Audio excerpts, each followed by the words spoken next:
Thanks for joining us here on 90s Plus for a look at our severe weather threat here along the Front Range and throughout much of eastern Colorado. Start to see our first storms develop this afternoon, with the main threats being damaging hail, as well as the possibility for winds in excess of 70 miles an hour. So could be talking about down trees, down power lines with winds that strong. But right now, things in downtown Denver, generally speaking, on the calm side, but you might look off to the distance. Look at that there on the right. That is a developing thunder shower up by the Boulder area. We've seen a few of these showers develop in the foothills.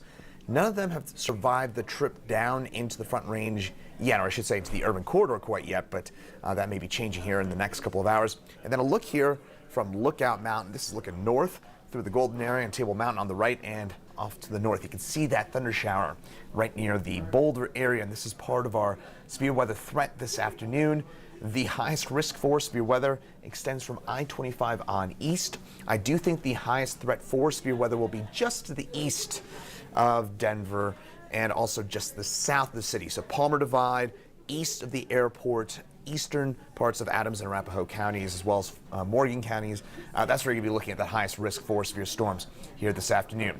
Broad view, and we do have some strong storms that have already developed out by Colorado Springs.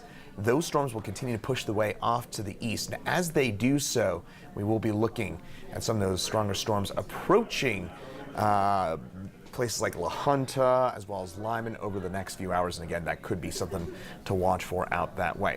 Meantime, Denver area, things are relatively calm right now, but you look off just to the west of Boulder, that's that thunder shower that I was mentioning. That's what you're probably seeing. If you're looking off to the north and west from downtown Denver, you can see that little thunder shower out that way. And this is just the beginning of what we expect to be a fairly active afternoon. But again, the highest risk will be just the south and east of Denver, but there's a non-zero risk of some stronger storms here in town. Good idea to have the car inside the garage or under the carport if you have access to one of those. Just the east of Colorado Springs, we've had a few reports of nickel plus sized hail. So eastern El Paso County, that'd be out by Calhan, where we're seeing some pretty strong storms out that way, just the east of Black Forest. Those storms continuing to move their way off to the east-southeast as they do so. Places like Carville as well as Kit Carson could be in the line of these storms. Now, as we walk you through the next couple of hours, again, notice how those storms start to push east of Denver and east Colorado Springs. By the next hour, hour and a half or so, we'll see that primary risk for severe weather start to look more and more to the eastern plains. So Lyman, Fort Morgan, La Junta on east.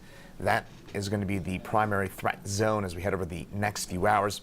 And then we'll push most of the storms on out of the picture, but we'll actually see some showers and maybe a rumble of thunder or two redevelop along the Front Range overnight tonight as we get a weak front that drops its way on through. But the primary threat for severe storms is going to be over the next 3 to 4 hours. And again, it will be mainly over the eastern plains. Now, this is about an hour from now, and we do see some showers. And again, occasional rumbles of thunder around the Denver area, developing around 3, 4 o'clock.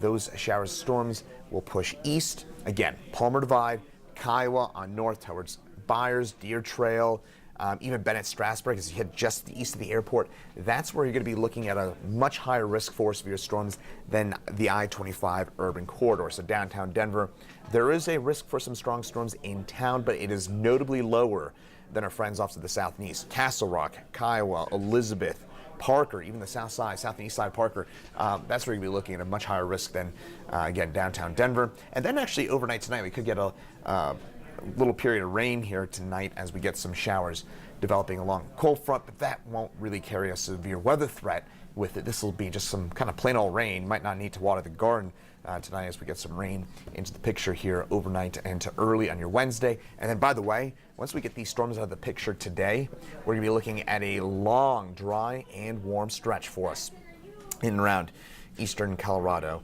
as it looks like we're going to be spiking those temperatures near 90 degrees and keeping away that chance for showers and storms for most of us. All right, temperatures right now. This is part of the reason why I think chances for severe storms a little lower here in the Denver area than Colorado Springs and Pueblo. Notice that in Pueblo, we're already up to 86 degrees. That's a 10-degree differential from the Denver area. And what we've got in place right now is a lid of warmer air above the surface called a cap. And you need a lot of rising air, warmer temperatures, and moisture at the surface to break through that cap to develop those showers and storms. and we're just not quite getting there in the Denver area, not quite warm enough to support some of those severe storms, or at least to break through that cap that I mentioned that we need to get that storm initiation to take place over the downtown area. That said, you're probably walking outside and noticing some of those higher dew points. It's humidity, so it's a little humid out there, and that's contributing to that threat for severe storms, but it's especially muggy in southeast Colorado. Again, more energy, more warm temperatures, more moisture to work with in southeast Colorado than the downtown area. So that's why, again, that risk is much higher out that way compared to downtown Denver. Lows tonight, 50s, 60s, eastern plains, 40s, and 50s up into the mountains. But I did mention this. Once we get past today, that threat for severe storms goes down notably for your day tomorrow. Now, we do have a risk for severe storms in far southern Colorado, but it is a conditional risk. It's a lower risk than today. Again, Denver area, I think we stay dry here in Denver for your day tomorrow. Temperatures around 80 degrees. We do have a fair bit of cloud cover around, especially during the morning hours, but I don't think we're going to get much in the way of severe weather or any sort of weather, rainy weather here into the Denver area tomorrow or Thursday, though the eastern plains could be at risk for some strong storms on your Thursday, especially east of Burlington. So that'd be, again, the far eastern plains.